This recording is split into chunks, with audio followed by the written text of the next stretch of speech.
Terima kasih Anda masih bersama kami di Kompas Petang, saya Cynthia Rompas. Saudara Capres nomor urut 3, Ganjar Pranowo berbicara soal transisi alat utama sistem senjata atau alutsista. Ganjar bilang alutsista harus diikuti kesiapan prajurit TNI. Hal ini disampaikan Ganjar di sela kegiatan kampanye di Demak, Jawa Tengah. Ganjar menilai kebutuhan alutsista di Indonesia harus disiapkan secara serius dan diikuti dengan kesiapan prajurit TNI dari 3 matra, yakni darat, laut, udara. Ganjar juga menilai Indonesia punya kemampuan memproduksi alutsista sendiri. Kita bicara dari sisi alutsista dan kebutuhan dasar yang mesti terpenuhi, maka matra darat, laut, udara sekarang mesti kita siapkan sungguh-sungguh. Dan yang kita tanya adalah penggunanya. Jangan sampai penggunanya tidak siap. Maka kalau kita mau bicara transisi alutsista, maka transisinya jangan kejauhan karena peralatan alutsista makin hari makin modern.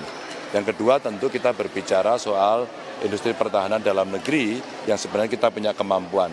Kalaulah kebutuhan itu tinggi kan lebih baik produksinya juga ada di dalam negeri. Sementara itu, Wakil Ketua TKN Habibur Rahman memastikan tema debat kedua Capres nanti akan menguntungkan Capres nomor urut 2 Prabowo Subianto. Menurutnya Prabowo akan fokus menyampaikan gagasan-gagasan terkait pertahanan dan geopolitik. Debat kedua Capres akan digelar pada 7 Januari 2024. Rangkaian debat Capres-Cawapres akan mengangkat tema pertahanan, keamanan, hubungan internasional, dan geopolitik.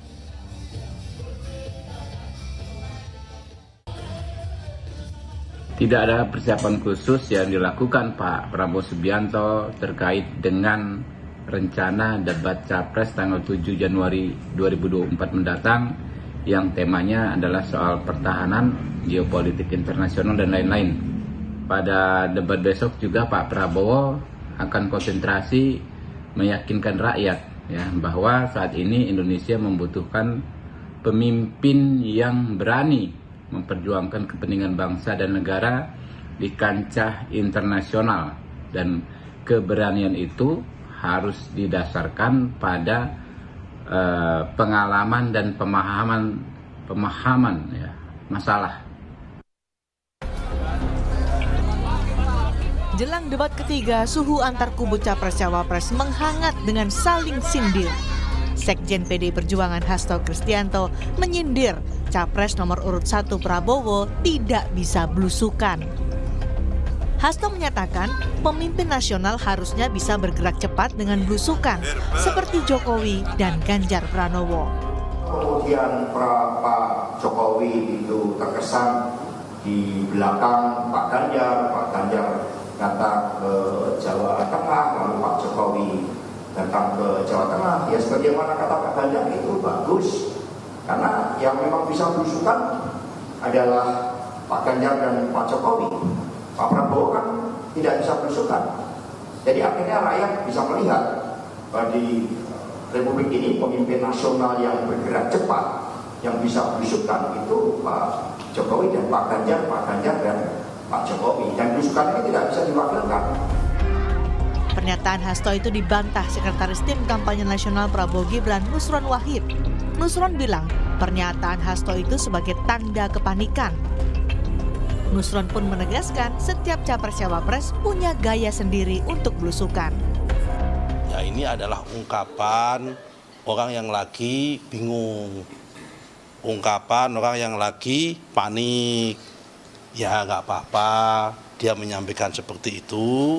Tapi menurut saya semua orang itu bisa belusukan. Semua orang itu berhak untuk belusukan dan bisa melakukan belusukan. Ya, semua manusia itu mempunyai karakteristik untuk bisa menyapa kepada masyarakat yang ada di grassroots. Saling sindir antar tim sukses menghangatkan suasana jelang debat yang akan kembali mempertemukan 3 capres. Tapi sejatinya, masyarakat ingin melihat adu gagasan ketiga capres soal tema debat ketiga terkait pertahanan, keamanan, hubungan internasional, dan geopolitik. Tim Liputan Kompas TV.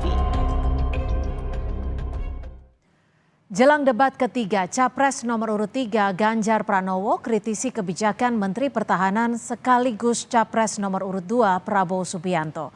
Mulai dari anggaran alutsista hingga gaya belusukan yang dianggap settingan. Apakah ini strategi Ganjar menggedor pertahanan Prabowo jelang debat ketiga hari Minggu mendatang?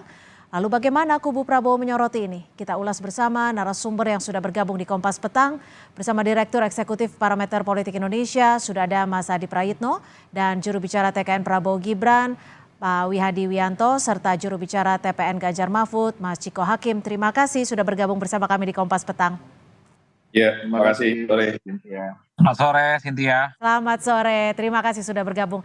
Saya ke Mas Ciko terlebih dahulu. Mas Ciko, ini kritik terhadap Pak Prabowo ini jelang debat saja untuk memanaskan suasana atau memang kenyataan yang saat ini dilihat dari kubu Pak Ganjar dan juga Mahfud?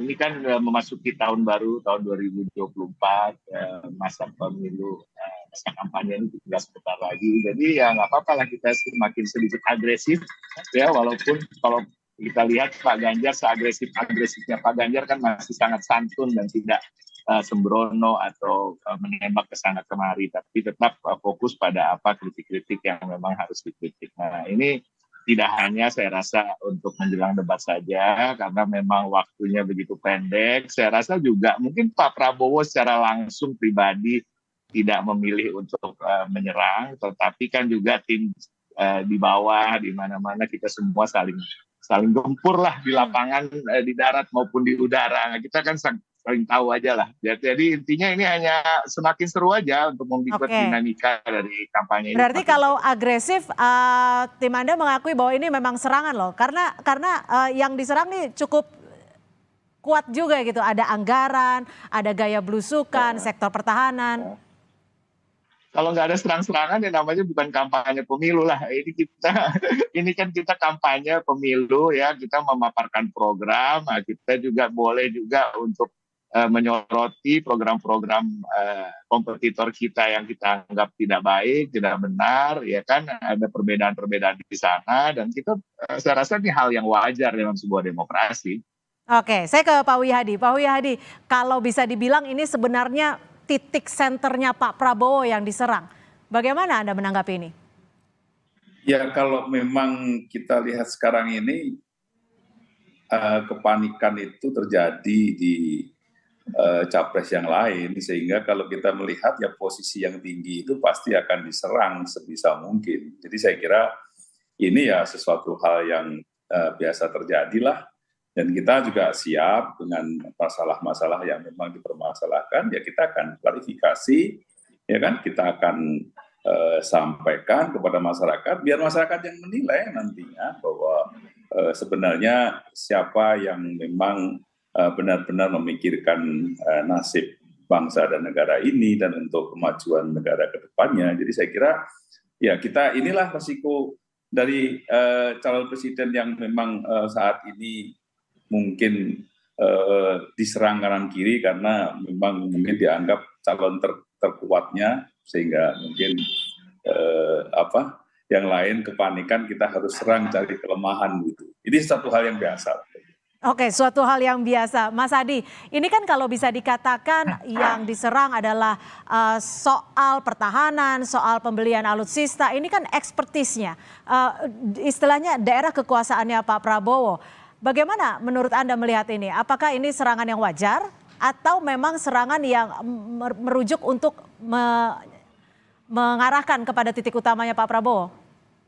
Saya kira ada dua hal. Pertama, perdebatan di antara para capres dan cawapres ini kan relatif agak programatif ya. Kalau dulu itu kan bicara tentang gimmick, orang ribut tentang gemoy, orang ribut tentang selepat sarung misalnya, orang ribut, orang kemudian kerjanya cuma lari-lari yang dianggap tidak terlampau signifikan.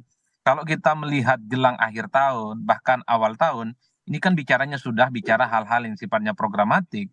Prabowo misalnya sudah mulai dikritik misalnya soal anggaran Kementerian Pertahanan yang selama ini tempat di mana Pak Prabowo itu bisa menunjukkan kepada publik plus dan minusnya sebagai pejabat publik. Kan sebelumnya kita juga melihat bagaimana juga Gibran dikritik oleh Pak Mahfud MD terkait soal program makan gratis misalnya, yang apa ujungnya Itu yang saya kira memang perdebatan-perdebatannya lebih mengarah pada program dan visi misi kandidat yang sedang akan bertanding di 2024. Saya kira ini bagus ya. Karena apa? Di sisa waktu yang saya sebut kurang lebih sekitar 43 hari ke depan menuju pencoblosan, saya kira memang para calon ini bicara hal-hal yang sifatnya substansial, bicara tentang hal yang sifatnya penting. Jangan sampai misalnya di sisa waktu yang cukup sempit ini, rakyat sebagai pemilih tidak mendapatkan apapun. Itu satu ya. Yang kedua, ada perubahan model strategi komunikasi politik yang saya kira dilakukan oleh nomor 3 dan nomor 1. Dulu biasanya yang dikritik itu adalah Jokowi.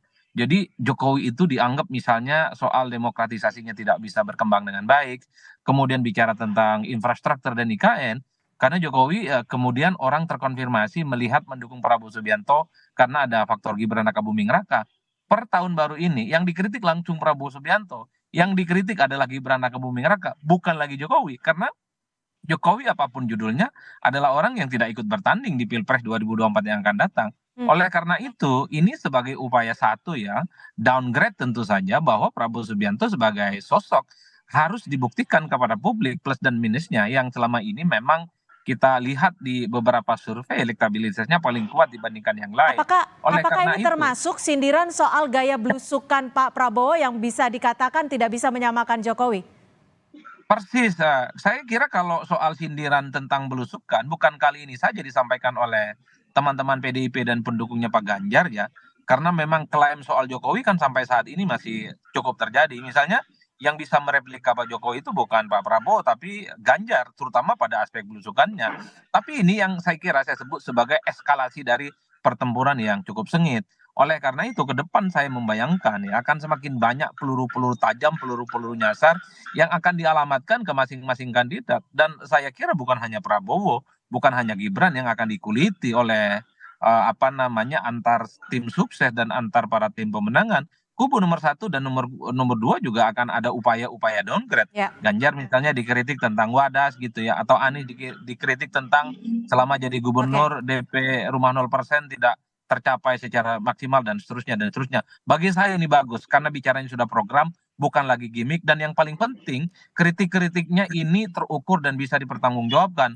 Beda dengan Pilpres sebelumnya, orang bicara tentang PKI, bicara tentang komunis, sesuatu yang membelah dan tidak bisa dibuktikan. Kalau kritik terkait dengan Menhan, kritik tentang anggaran makan gratis, dikritik tentang bagaimana Anies dan Ganjar jadi gubernur, saya kira ini jauh lebih bagus dan kita bisa nikmati dari jauh. Ya. Jadi bisa dikatakan lebih baik karena bicara soal program dan bukan lagi gimmick. Mas Ciko, kalau dibilang bicara menyasar ke program, bukan lagi soal gimmick, tapi tadi Pak Wiyadi juga menyebut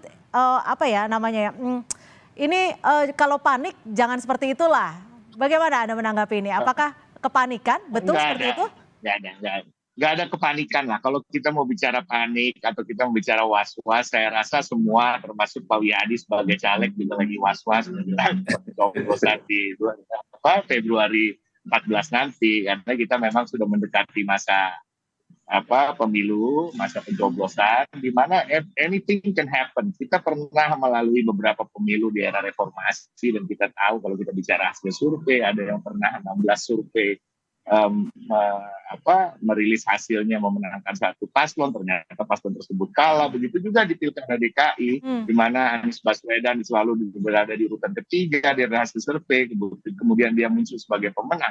Jadi ini hanya salah satu acuan aja, salah satu faktor yang menjadi warning system bagi kita. Tetapi banyak hal lain, tapi yang saya rasa memang ini adrenalinnya kan naik nih mendekati 14 Februari, karena memang semua paslon, kalau kita bicara caleg juga, semua caleg juga menggiatkan mengeluarkan jurus-jurus terakhirnya, ya kan, simpanan terakhirnya yang selama ini nggak keluar. Jadi ini semua jadi ada bukan panik sebenarnya, waspada dan juga semakin naik adrenalinnya, sehingga kadang-kadang memang keluar dalam bentuk kritik dan lain-lain. Nah, tapi tadi yang disampaikan oleh Mas Adi Prayitno itu tepat, bahwa kritik-kritik ini tetap menyasar program, menyasar rekam jejak, dan tidak ada hubungannya dengan hal-hal yang di luar yang tidak dapat dipertanggungjawabkan seperti yang lalu. Pak Wiyadi, ini kan Pak Prabowo sepertinya diserang terus nih. Terkait dengan serangan-serangan ini, apa-apa yang akan dilakukan? Apakah akan defensif atau seperti apa? Saya kira begini, calon presiden yang sudah banyak memberikan suatu program-program untuk kepentingan bangsa dan negara ini hanya Pak Prabowo. Ya, makan siang gratis, kemudian dan hal masalah hilirisasi, terus itu kudu juga diserang. Nah sekarang semuanya yang apalagi dengan Pak Prabowo sebagai Menhan pun sekarang juga diserang. Saya kira ini tidak apa-apa karena permasalahannya kita mesti harus, kita ini semua sudah transparan dan kita siap saja kita membuka semua apa yang menjadi program kita dan bagaimana plus poinnya program kita. Saya kira ini sesuatu hal yang kita terbuka saja dan kita akan perjelas ini kepada masyarakat. Jadi kita akan perjelas kepada masyarakat bahwa program-program kita inilah program-program yang memang untuk kepentingan bangsa dan negara.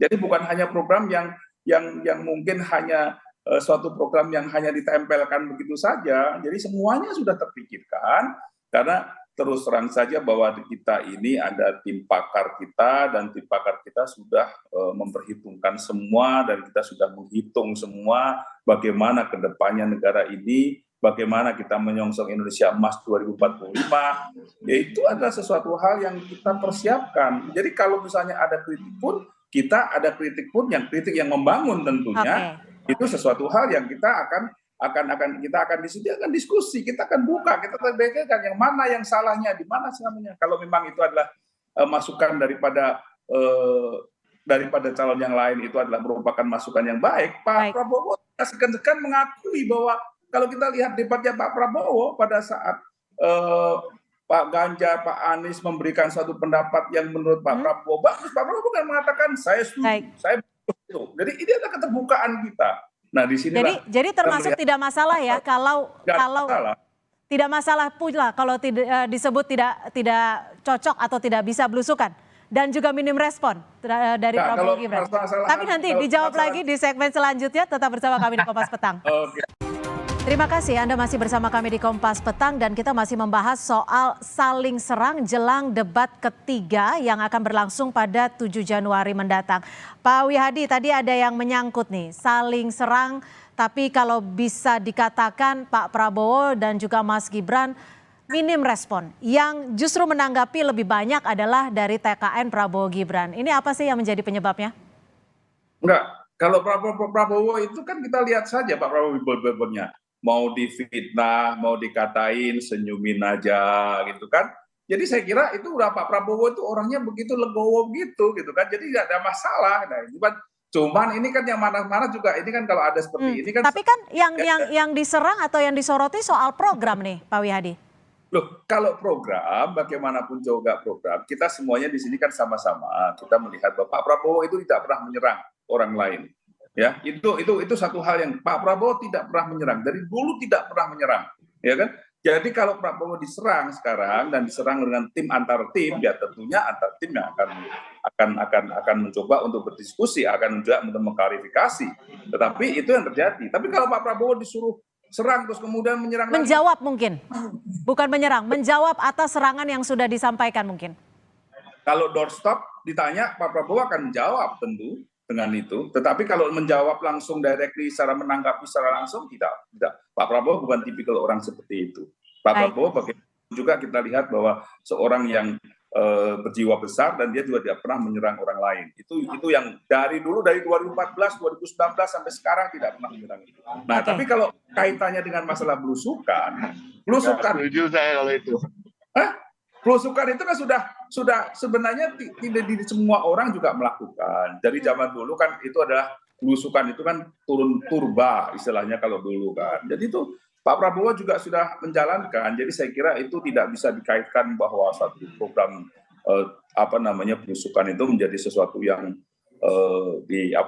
dipermasalahkan yang kemudian juga dikaitkan. Sama dengan Pak Prabowo kan dia bilang turba ikut-ikut. Oke. Baik, saya ke Mas Ciko. Juga, itu kan. Jadi gimana? Mau joget pun juga dimasalahin. Oke, Mas Ciko, ini kan Pak Sekjen menyebutkan gaya kampanye, menyoroti soal belusukan yang dikatakan Pak Prabowo tidak memiliki kesamaan dengan Jokowi dan hanya bisa diteruskan oleh Ganjar Pranowo. Sebenarnya apa sih yang disasar oleh PDI Perjuangan atau yang disasar oleh tim TPN? Udah, Agar. Saya ingin menimpali Pak Wihadi dulu nih. Boleh. Soalnya Pak Wihadi tadi bilang soal Pak Prabowo tidak pernah menyerang gitu kan.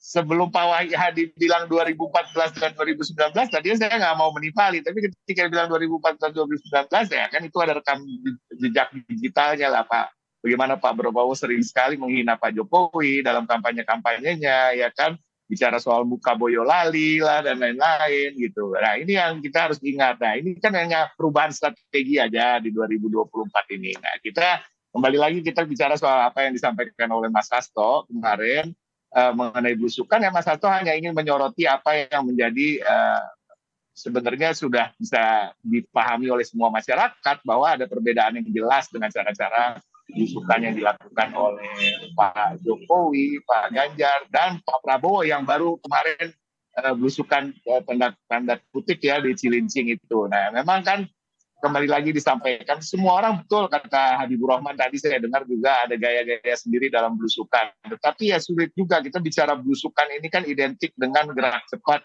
identik dengan turun ke bawah betul-betul menyapa masyarakat yang begitu banyak ke pelosok-pelosok gitu ya dan yang tidak bisa dijangkau oleh kendaraan-kendaraan maupun begitu banyak ajudan dan lain-lain. Nah ini perlu orang yang memang mohon maaf saya bukan bicara soal fisik dan lain-lain tetapi memang seorang pemimpin di era yang begitu cepat berjalan ini begitu.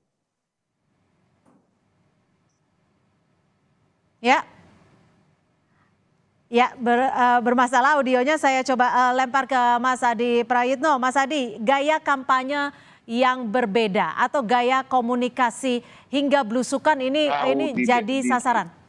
Ya, silakan ditambahkan Mas Iko, tadi audionya bermasalah. Oh gitu. Ya. Sampai mana tadi?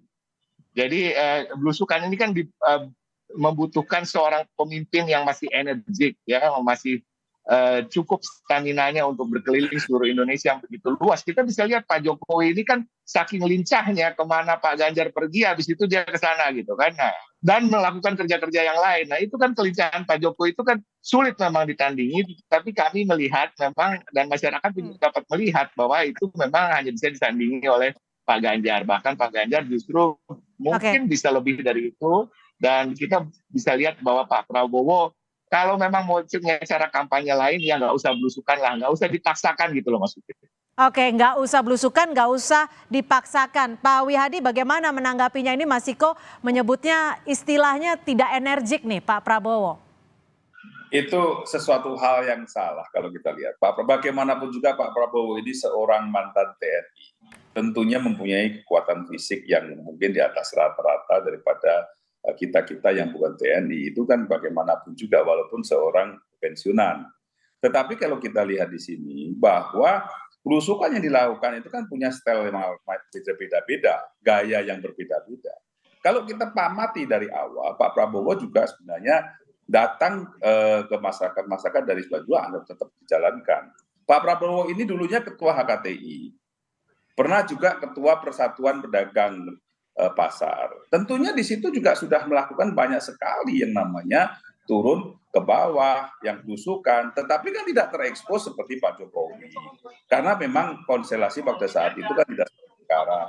Jadi buat sesuatu hal yang kalau kita lihat sekarang ini, belusukan yang dilakukan turun ke bawah, itu adalah sesuatu bagaimana menangkap aspirasi masyarakat langsung, dan itu dilakukan oleh Pak Prabowo. Pak Prabowo sendiri juga pada saat dia datang itu selalu kita lihat bagaimana Pak Prabowo bukan hanya di Cilincing aja, setiap kunjungan ke daerah itu selalu disempatkan untuk mampir kemana, mampir ke suatu tempat, dan itu terbuka, dan saya kira itu ada sesuatu hal yang memang dilakukan oleh Pak Prabowo. Jadi saya kira kita tidak, sebenarnya masalah belusukan itu bukan sesuatu hal yang menjadi suatu harus dilakukan dengan energik, harus berlari-lari gitu kan. Ya nggak berlari-lari juga lah kalau yang namanya belusukan. Ya mungkin calon Mas Iko sering berlari-lari masalahnya gitu kan. Jadi nggak begitu-gitu juga gitu loh. Ya kan? Baik, saya terakhir ke Mas Adi. Mas Adi, kalau melihat seperti ini, seperti gaya komunikasi, gaya belusukan, dan juga serangan soal alutsista, bagaimana Anda perspektifnya? Saya kira dua hal, Mbak Cynthia. Pertama, ini kan bagian dari upaya untuk bercocok tanam elektabilitas ya, menuju Pilpres 2024 tanggal 14 Februari. Jadi masing-masing kandidat capres dan cawapres tentu ingin menunjukkan sisi-sisi negatif para penantangnya dan pada saat bersamaan menunjukkan sisi-sisi positif pada dirinya dan jagoan yang diusung. Ini hal alamiah. Prabowo misalnya dikritik soal alutsista misalnya, termasuk mungkin nanti akan ada kritik-kritik lain tentang food estate dan seterusnya dan seterusnya. Saya berharap perdebatan ini kita bisa nikmati nantinya di debat capres yang ketiga ya, yang dilakukan oleh Ganjar, Anies dan Pak Prabowo gitu. Jangan hanya bicara di luar panggung dan di luar forum. Tentu perdebatan-perdebatan inilah yang sepertinya ditunggu oleh publik. Inilah yang saya sebutkan sebagai upaya untuk mendapatkan faedah elektoral itu. Tapi yang kedua ini yang paling penting. Kita kan selama ini punya labeling pada masing-masing kandidat. Kalau misalnya ditanya kepada publik soal Anies Baswedan, orang itu menangkap Anies Baswedan itu adalah sosok yang intelek karena memiliki latar belakang dan portofolio, misalnya dia PhD di luar negeri dan kemudian mantan rektor Paramadina. Bukan yang lain itu tidak intelek, Prabowo juga intelek, Ganjar juga intelek. Tapi ketika orang melihat Anies, pasti orangnya ini sosok ilmuwan, ini sosok yang Oke, dinilai punya kapasitas intelektual. Ketika ditanya kepada publik soal Pak Prabowo Subianto, yang menonjol itu adalah sosok yang dinilai sebagai pemimpin yang tegas, baik, pemberani, mantan tentara. Itu adalah yang cukup lekat. baik, Maka tak mengherankan kalau Pak Prabowo ini kemudian belusukan dikritik. Nah itu wilayahnya Pak Ganjar itu. Yang baik. selama ini memang labelingnya adalah sebagai sosok yang suka belusukan ke bawah. Dan Baik, kita turun ke akan masyarakat. nantikan seperti apa nanti debat di 7 Januari 2024. Ketiga capres akan kembali saling berdebat dan juga mengutarakan gagasannya. Terima kasih Mas Adi Prayitno, Direktur Eksekutif Parameter Politik.